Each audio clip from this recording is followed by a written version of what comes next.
Di pa nakikilalang mamamatay tao. Ika-21 kabanata.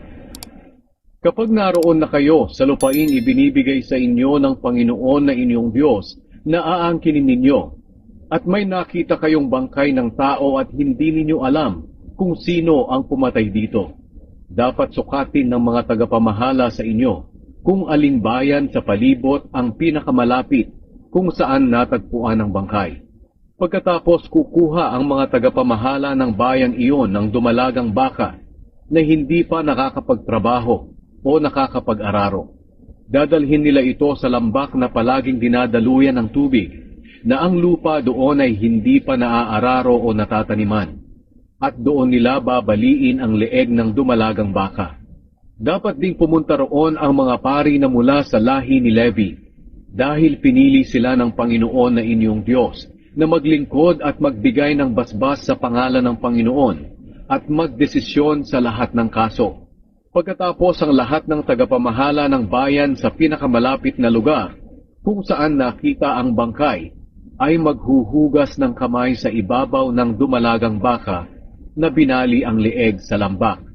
At sasabihin nila, hindi kami ang pumatay, at hindi rin namin nakita kung sino ang pumatay. O Panginoon, patawarin niyo po ang mga mamamayan ninyong Israelita na inyong iniligtas sa Ehipto. Huwag niyo kaming panagutin sa kamatayan ng inosenteng taong ito. Kung ganito ang gagawin ninyo, hindi na kayo pananagutin ng Panginoon sa pagpatay, dahil makikita niya na matuwid kayo. Ang pag-aasawa ng bihag na babae. Kung nakipaglaban kayo sa inyong mga kaaway, at ibinigay sila sa inyo ng Panginoon na inyong Diyos, at binihag ninyo sila, at ang isa sa inyo ay nakakita ng magandang babae sa mga bihag, at nagustuhan niya ito at gusto niya itong mapangasawa, dadalhin niya ang babae sa kanyang bahay, at kakalbuhin ang ulo niya, puputulin ang mga kuko, at papalitan ang suot niyang damit ng binihag siya. Dapat magpaiwan ang babae sa bahay ninyo sa loob ng 1 buwan, habang nagluluksa siya, para sa kanyang mga magulang. Pagkatapos nito, maaari na siyang maging asawa.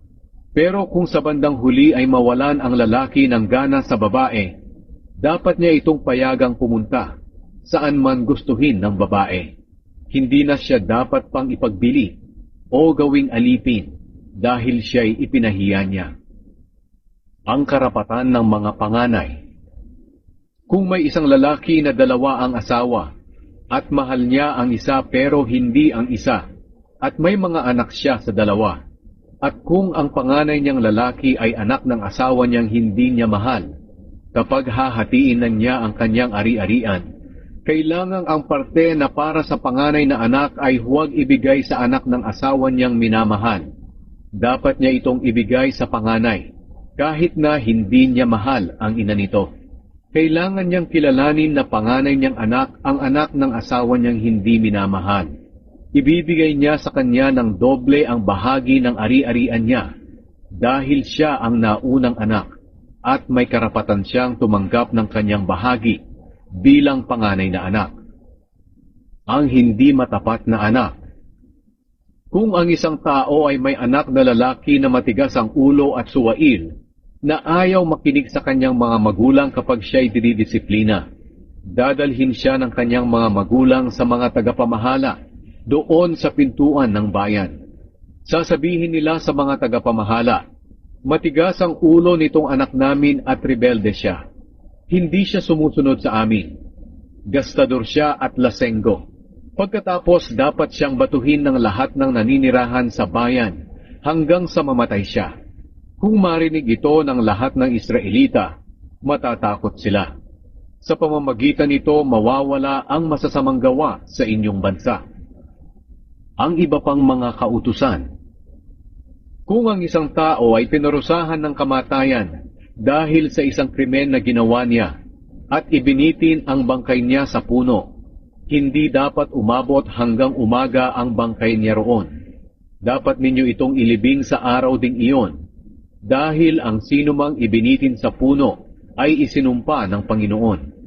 Kung hindi ninyo ito ililibing sa araw ding iyon, Madudungisan nito ang lupaing ibinibigay sa inyo ng Panginoon na inyong Diyos bilang mana ninyo.